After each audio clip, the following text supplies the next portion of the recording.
One's a bit of a toss-up, though. You know, we have two beloved movies, Mhm. Monsters University and Coco. So I don't know. I mean, we'll have to see what they argue about it, but I can't even choose my favorite. Yeah.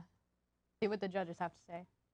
Alrighty, y'all, and we're here for round 3, and we're going to be going with Hunter for Monsters University and Claire for Coco. Hunter, we'll start with you.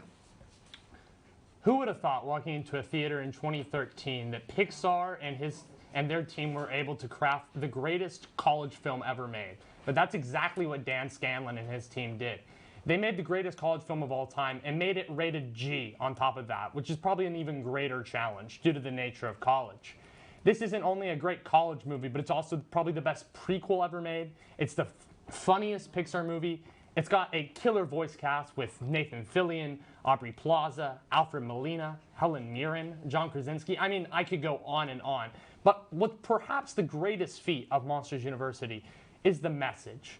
Who would have thought that in a movie aimed for kids, we would get a message that, you know, college isn't for everyone. Sometimes you don't make it to your dreams. Sometimes you'll fail, but that's okay.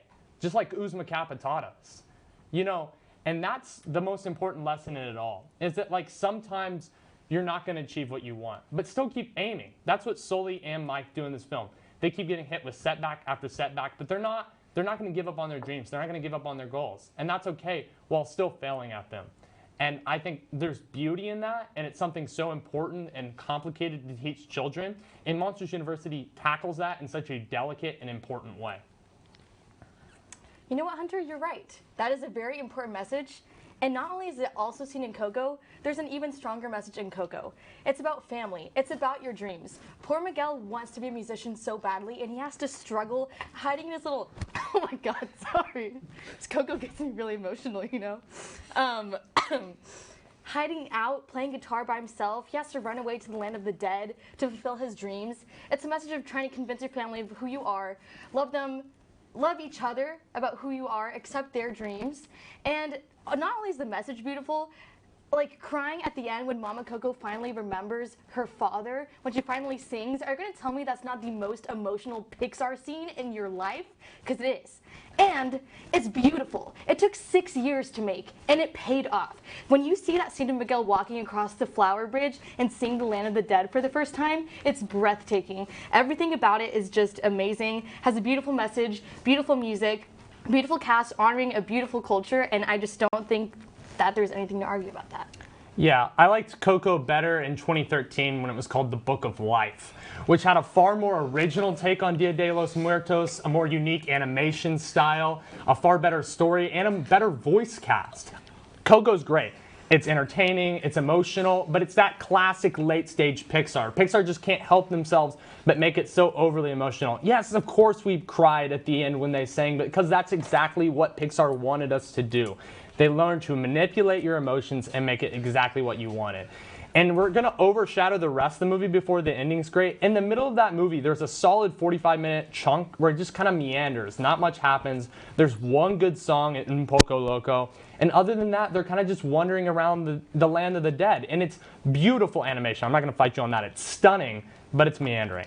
Well, it's also developing the storyline. You see Miguel and Hector get close, and if you're watching Coco for the first time, you're not going to know that that's his grandfather or great-grandfather. And you're seeing this connection between these two people grow over time, and you see this heart-wrenching plot twist that, again, is one of the most intense plot twists, I think, in Pixar history. Ernesto de la Cruz is not his great-grandfather. You see all of this heartbreak and turmoil that Miguel goes through. It's not just 45 minutes of meandering and, oh, pretty sequences. No, it's building an intense storyline that just rips everything you ever thought about what would happen at the end out of your hands, and I think that's what makes the ending so special. And that's time! Thank you both so much for those epic arguments. Great points raised. Yeah. A lot to deliberate on. Yeah, definitely. We're going to send it back to Grace and Kelsey. That was pretty intense. Yeah. I mean, that was the most concrete points we've heard all day, I think. Arguments like these make me glad that Yeah. I am not a judge right now. Same. I hate to admit it, I've never seen Coco, but Claire was delivering some facts right there. Mm-hmm. Yeah. And I could never imagine like two different movies being paired up against each other. It's so hard because Coco's has, you know, music in it and Monsters Inc. doesn't, so But it's hard to It has argue, monsters, so but- Yeah, no. they both have wonderful things, but it's just so hard to pit them against each other, Yeah. see who's gonna win. So I think the judges are really gonna have to make a big decision on this. Yeah, I mean, I couldn't choose. Yeah. All right, well, let's see what the judges have to say.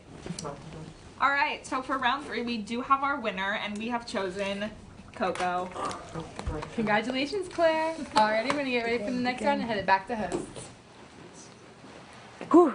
Hunter, I'm sorry. It's a that is a tough blow, but Claire was delivering some facts, so glad to see her have a win tonight. Yeah.